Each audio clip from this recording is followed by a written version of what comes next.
it is full development of God and we become one entity.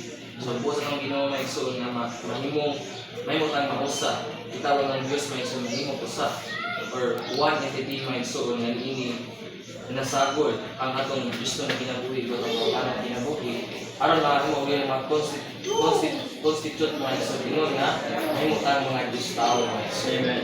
So buti sa kong Ginoo nga if ang St. Peter 1 maigsoon is not manahan ka nato maigsoon mahimo na ito express kung padayag nato sa araw-araw na itong pagkinabuhi ang pagkamaayo sa itong ginaginoon na kapoy mga igsoon sa kinabuhi. Then, nagpasabot kini nga mahimo kitang magbabunga ko na adlas itong pagkinabuhi mga igsoon.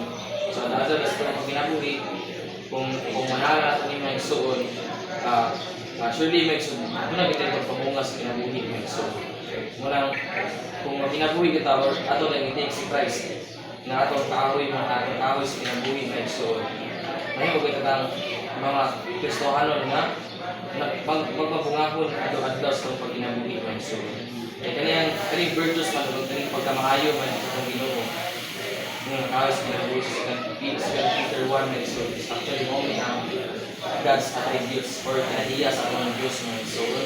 So when these divine attributes are expressed through us by us in our daily walk, they become our virtues. So kung saan ang kinahiya sa itong Ginoo mga igsoon, mausap ang kinahiya na atong nabatunan, tugod pa rin sa kinabuhi na atong nabatunan.